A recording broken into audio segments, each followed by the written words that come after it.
Hai teman-teman Liputan 6, seminggu terakhir ramai banget ya dibahas soal polusi udara Jakarta. Bahkan kemarin Sandiaga Uno bilang kalau Pak Jokowi ini mengalami batuk sudah 4 minggu karena buruknya kualitas udara Jakarta. Kemarin pun Jokowi memimpin langsung rapat terbatas yang akan menangani membahas soal solusi dari polusi udara Jakarta yang kian memburuk. Nah, seperti apa sebetulnya penanganan yang tepat dan apa yang harus kita lakukan? Apakah ada kebijakan yang tepat untuk itu? Saya akan bahas langsung bersama dengan Novita Natalia selaku co-founder dari Bicara Udara. Selamat siang, Mbak Novita. Selamat datang di Liputan 6 SCTV.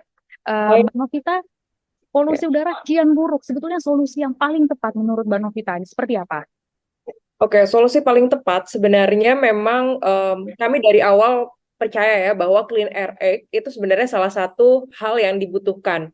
Dan ini tuh nggak cuma masalah dari KLHK-nya saja, dari lintas kementerian dan bagaimana dari lintas pemerintah daerah gitu, dari Jakarta, Jawa Barat, kemudian Banten. Jadi kalau kita melihat isu polusi udara sendiri, sebenarnya itu sangat berdampak terhadap kesehatan manusia. Dan itu kemarin dalam jangka pendek kita lihat bahwa polusi udara kan bikin batuk-batuk. Tapi untuk long term itu ternyata memakan angka harapan hidup sebesar 5,5 tahun untuk di Jakarta. Bicara udara, saya dengar sebelumnya juga sempat memberikan inisiatif begitu ke Menteri Kesehatan. Bisa dijelaskan sebetulnya apa update dari obrolan dengan Pak Menkes, Mbak Vita? Oke, baik. Ini mungkin sebenarnya konteks dulu ya. Pada beberapa Oke. tahun yang lalu ada teman-teman dari Koalisi Ibu Kota yang melakukan gugatan ke pengadilan kepada 7 tergugat. Itu ada Presiden, Menteri Lingkungan Hidup, Menteri Dalam Negeri, Menteri Kesehatan, Pemprov, Gubernur Jawa Barat, Gubernur DKI Jakarta, dan Gubernur Banten. Nah, itu terkait tentang polusi udara dan semuanya tuh bersalah. Jadi dari situ kami berjalan bersama-sama dengan Koalisi Ibu Kota, tapi kami bukan bagian dari Koalisi Ibu Kota, tapi kami membantu untuk masuk ke setiap kementerian. Dan salah satu kementerian yang terbuka dengan kami adalah Kementerian Kesehatan. Lalu kami bekerja sama dengan Perhimpunan Dokter Paru Indonesia untuk melakukan audiensi dan menganalisis data-data bagaimana dampak polusi udara terhadap kesehatan. Nah, kami sudah melakukan itu sebenarnya dari bulan Januari ya. Lalu berjalan 3 kali pertemuan dengan Pak Menteri, Pak Budi Gunadi Sadikin. Lalu kemudian kami melakukan analisis ternyata dari tahun 2018 sampai tahun 2022, penyakit respirasi yang 15-30% yang disebabkan oleh polusi udara ternyata memakan biaya 18 triliun rupiah. Jadi itu kan kita melihat dari sisi anggaran ya. Terus kita turunkan lagi nih bagaimana strategi dari promotif, preventif, dan kuratif secara klinis gitu ya. Apa saja yang bisa dilakukan oleh Kementerian Kesehatan.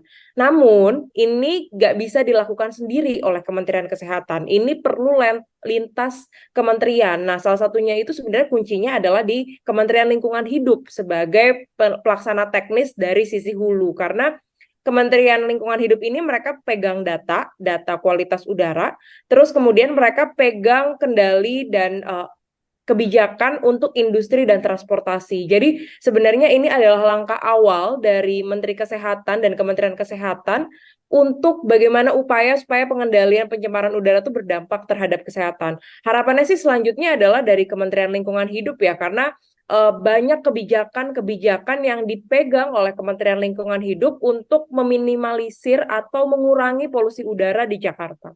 Terakhir, itu kan kami melakukan 3 kali audiensi dengan Menteri Kesehatan ya. Lalu kami bersama-sama menggodok dengan teman-teman dari Kementerian Kesehatan untuk membentuk komite penanggulangan penyakit respirasi dan dampak polusi udara bersama rekan-rekan dari Perhimpunan Dokter Paru Indonesia. Dan setelah ratas kemarin, itu ditandatangani oleh Menteri Kesehatan. Jadi komite ini mempunyai tugas bagaimana penanganan yang harus dilakukan dari segi promotif, preventif, dan kuratif terkait dampak polusi udara terhadap penyakit respirasi. Dan harapannya sebenarnya ini juga menjadi salah satu harapan ya dengan kita kan di dalam Mhm. SK tersebut itu kan memang ada bagaimana menggabungkan integrasi data antara data polusi udara yang dimiliki KLHK dengan data penyakit yang ada di Kementerian Kesehatan. Dengan itu kan kita bisa melakukan analisis kira-kira ketika polusi udara tinggi penyebab ISPA, misalkan nanti ada peningkatan ISPA gitu ya, itu nanti bisa menjadi salah satu analisis kebijakan untuk tahapan selanjutnya seperti itu. Jadi data ini sangat penting untuk kita menggunakan sebagai landasan kebijakan, karena kalau tanpa data yang benar gitu ya, dan tanpa adanya integrasi data antara kementerian, itu pasti akan saling denial gitu loh. Oh ini data seperti ini, enggak itu punyanya KLHK, oh ini punyanya Kemenkes. Padahal sebenarnya data ini tuh harus terintegrasi ya, masing-masing kementerian kalau mau efektif dalam upaya penanganan polusi udara dan dampak kesehatan itu harus melakukan integrasi. Jadi salah satu yang sebenarnya didorong oleh kami dan Perhimpunan Dokter Paru Indonesia, salah satunya adalah itu. Tujuannya buat apa? Supaya surveillance penyakit yang berkaitan dengan respirasi seperti itu. Seperti apa sekarang, Mbak? Apakah Menkes juga nanti akan berbicara dengan Presiden terkait dengan kebijakan dalam bentuk undang-undang? Barangkali dalam jangka panjang kita butuh update-nya, Mbak Vita, bagaimana kira-kira? Oke. Kalau undang-undang saya melihat ini sebagai jangka panjang ya. Jadi pasti prosesnya butuh dari legislatif, dari eksekutif juga. Tapi untuk hal yang paling dekat itu sebenarnya bisa dilakukan Inpres, instruksi presiden gitu. Karena isu polusi udara ini kan isu yang sebenarnya transboundary ya. Jadi dari Jawa Barat, dari Bekasi, Depok, Tangerang, banyak yang komuter ke Jakarta. Kemudian mereka tuh juga penyumbang sebenarnya polusi udara. Dan kalau misalkan kemarin kita ngelihat penjelasan dari PJ Gubernur dan Menteri LHK gitu ya, mereka tidak bisa statement kalau misalkan isu ini tuh isu yang sebenarnya harus dikerjakan bersama-sama. Jadi saya rasa ini harus melalui instruksi dari Presiden. Kalau kita mengingat zaman dulu pas COVID, bagaimana Presiden juga memberikan suatu kebijakan dan keputusan yang sebenarnya bisa menggerakkan lintas kementerian dan lintas Pemda, itu yang sebenarnya kami butuhkan dalam jangka waktu terdekat ini. Jadi kita bisa ngelihat nih tackle dari Kementerian Lingkungan Hidup apa yang harus dilakukan, dari Pemprov DKI seperti apa, dari Pemprov Jawa Barat dan Banten gimana, lalu dari sisi hilir gimana kesehatan masyarakat yang bisa ditangani oleh Kementerian Kesehatan. Dan dari Kementerian Perindustrian juga termasuk, karena industri kan juga menjadi salah satu penyumbang terbesar ya untuk polusi udara. Jadi isu polusi udara ini bukan cuma isu transportasi aja. Saya tuh kadang-kadang gemes ya Iya. ngelihat kalau isu polusi udara ini adalah isu transportasi gitu. Tapi sebenarnya kan ini isu transportasi, isu industri, isu PLTU dan energi, kemudian isu dari hal yang paling dekat dengan masyarakat itu isu pembakaran sampah. Itu kan sebenarnya menjadi satu hal yang sebenarnya isu ini bukan selesai juga cuma masalah transportasi aja, tapi harus lihat dong hal-hal lain yang sebenarnya bisa dilakukan oleh pemerintah. Makanya sebenarnya jangka panjang memang kami harapannya adalah undang-undang itu. Kenapa? Karena isu polusi udara ini menyeluruh aspeknya seperti itu. Kalau secara legalitas selain undang-undang, alternatif lain adalah peraturan pemerintah pengganti undang-undang yang levelnya tuh sama dengan undang-undang gitu. Tapi ini saya harap dari presiden yang sudah aware dengan isu ini, saya harap juga di legislatifnya tuh juga peduli dengan isu ini, dan jangan sampai ini tuh kayak kecolongan aja gitu. Kecolongan kalau kita nggak boleh menjadikan isu ini diturunin gitu prioritasnya. Padahal kan sebenarnya polusi udara ini kan adalah hak hidup masyarakat ya. Dan kalau kita mau pilih makanan sehat dan makanan nggak sehat itu kan bisa kepilih. Tapi kalau udara kita nggak bisa pilih. Masa kita harus menurunkan atau kita harus pindah ke lokasi yang udaranya lebih bersih. Tapi apakah secara ekonomi itu tepat untuk kita gitu loh. Jadi sebenarnya ini harus di-tackle bareng-bareng sih seperti itu. Untuk solusi tercepat menurut Mbak Vita terkait dengan polusi Jakarta ini, apa yang harus kita lakukan? Apakah memang harus diterapkan WFH atau juga rekayasa cuaca maksud saya? Seperti apa Mbak Vita melihatnya solusinya? Oke, itu salah satu jangka pendek ya, rekayasa Mhm. cuaca.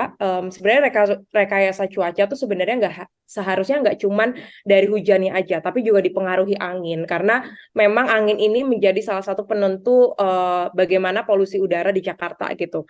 Terus kemudian kedua, WFH.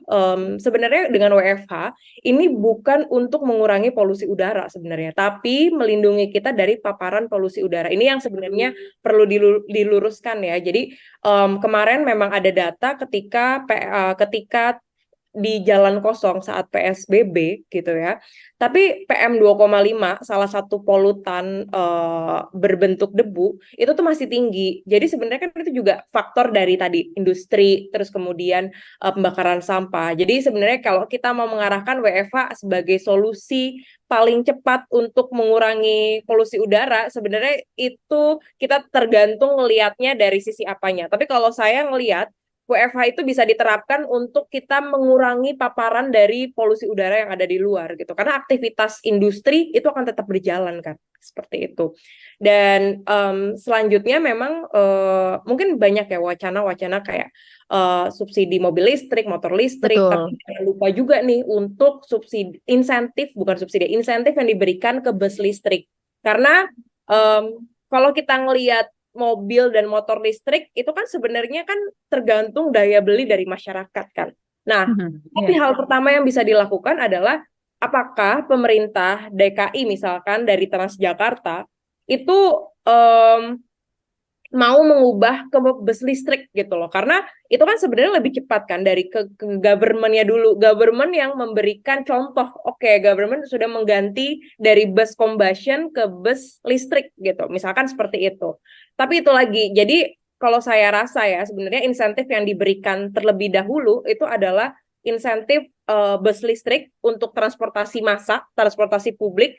Terus kemudian kalau mobil dan motor itu juga bisa dilakukan insentif, tapi itu nanti dikembalikan lagi ya ke masyarakatnya sendiri gitu. Tapi memang sudah ada penelitian yang menjelaskan bahwa memang emisi yang dihasilkan oleh mobil dan motor listrik itu lebih rendah dibandingkan motor yang berbasis Bahan BBM gitu. bakar fosil ya. Ya, betul, Oke.